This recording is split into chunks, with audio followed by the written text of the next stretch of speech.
Oui, cher lecteur, je voulais quand même revenir sur sur ma soirée d'hier. Quelques petites choses à raconter là-dessus. Donc j'étais à l'hommage à Lola et aux victimes organisé par l'Institut pour la Justice, place d'Enfer Rochereau. J'étais avec Laura Magnier et avec Marceau et donc nous étions sur le devant de la scène. On n'a pas vu grand monde, on n'a pas vu beaucoup de têtes connues de là où nous étions et c'était très difficile d'évaluer le nombre de personnes qui étaient là. Certains ont parlé de 2000, 3000 personnes. En vérité, j'en sais rien. Je peux pas dire si c'était plus, si c'était moins, je sais pas. Ça s'est bien passé. Il y a eu aucun incident à signaler. Mais bon, vous avez tous vu que BFM posait la question, un rassemblement indécent, point d'interrogation. Je dis pas que vous êtes une merde, juste je pose la question. C'est une de leurs spécialités, c'est assez fabuleux. Il est vrai, qu'est-ce que c'était indécent de voir ces victimes, ces parents de victimes nous parler et nous dire simplement à quel point ce pays était mal géré, si tant est qu'il soit encore à peu près géré. D'ailleurs, à la fin, c'était épouvantable, il y a eu des fumigènes et des gens ont crié des slogans. Enfin, c'est l'horreur quasiment de nazisme que fait la police.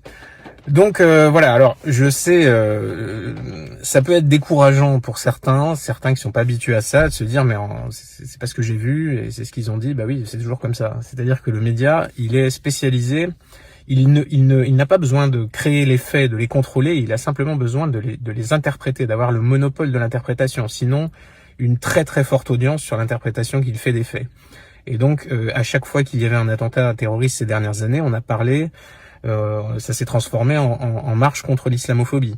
Donc là maintenant, à chaque fois que vous aurez un crime barbare sur notre sol commis par des personnes issues d'eux, ça deviendra une kermesse contre la récupération et contre ceux qui ont les yeux ouverts. C'est comme ça.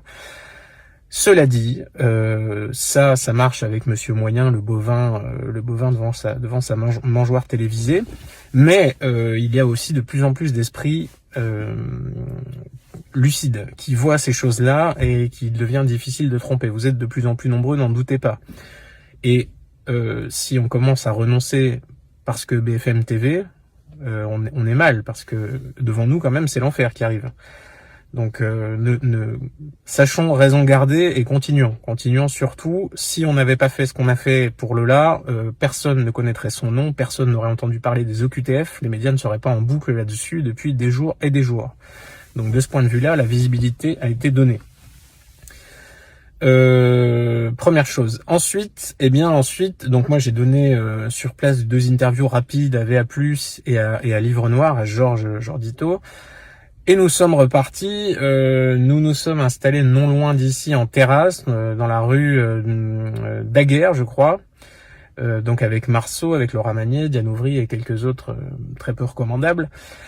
Et Georges est passé, nous a salué, il a poursuivi sa route et quelques instants plus tard il est revenu, donc il était en sang. Ils étaient donc, si j'ai bien compris, 4 ou 5 et ils ont été agressés par une quinzaine de types qui se sont revendiqués de la jeune garde. Georges a été mis au sol et a reçu des coups de pied, notamment au visage. Donc c'était assez manifeste. Nous, on était à quelques mètres, peut-être le bar d'à côté, mais on n'a pas entendu l'agression, on n'a pas vu l'agression, on l'a simplement vu arriver après les faits et qui nous a expliqué ça. Donc après, évidemment, les courageux agresseurs se sont dissous dans les rues adjacentes. Et ils n'ont pas poussé jusqu'à notre table, ou jusqu'à la table de Rochdy et Verracel, ce qui aurait été un petit peu plus amusant, je pense. Donc une belle leçon de sport. Les policiers sont venus assez rapidement. Il y avait parmi un de mes lecteurs apparemment fidèles que je salue. Ils ont préféré, voyant l'état de Georges, appeler les pompiers qui sont arrivés rapidement eux aussi et donc qui ont ausculté Georges. Alors ils n'ont pas conclu qu'il avait du faux sang. Les pompiers, ils ont quand même un petit peu l'habitude de ce genre de cas. Au contraire, ils étaient un peu inquiets parce que Georges présentait quelques signes de confusion et donc ils ont préféré l'hospitaliser en parlant de commotion cérébrale. Donc, mais après, voilà, ceux qui veulent ne pas croire à cette agression, c'est exactement comme l'insécurité et le vivre ensemble. Ils sont c'est une secte. Donc ils nieront les faits jusqu'au bout, et quand bien même un journaliste ferait enfin son boulot, si ça existe encore dans ce pays, et passe en quelques coups de fil, il pourrait confirmer qu'un journaliste de Livre Noir a bien été agressé hier soir, mais ça la profession s'en fout parce qu'il n'est pas du bon côté, il n'est pas du côté des redresseurs des âmes. Donc ça passera complètement sous silence.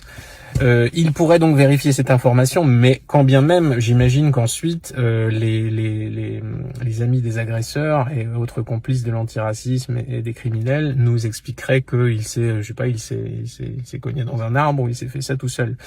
Bref, voilà. En tout cas, je voulais vous raconter un petit peu cette soirée riche en informations. Je passerai chez Livre Noir bientôt pour un entretien avec eux. J'espère que Georges évidemment va mieux, que ça va bien pour lui. Je sais pas si je ferai l'entretien avec lui ou pas, mais en tout cas je passerai bientôt chez eux pour parler de Guérilla 3, dont je rappelle d'ailleurs qu'il est de retour en librairie aujourd'hui massivement, puisque avec la crise du papier il y a eu un gros délai de réimpression. Donc Guérilla 1, Guérilla 2, Guérilla 3, les 3 tomes reviennent en force dans tous les points de vente à partir d'aujourd'hui. Et évidemment sur éditionmagnus.fr, notre plateforme de vente en ligne, qui est toujours très avantageuse pour l'auteur et l'éditeur, je le rappelle en passant. La Furia 4 est aussi dans les kiosques depuis hier. Donc continuez comme ça à en parler, soutenez-vous, soutenez-nous et soutenez-vous. Ne laissez pas tomber, on continue, le gros du combat arrive, il y a beaucoup à faire et croyez-moi, nous allons le faire et nous sommes plus déterminés que jamais. Voilà, merci à tous et à très bientôt. Oui, cher lecteur, je voulais quand même revenir sur ma soirée d'hier, quelques petites choses.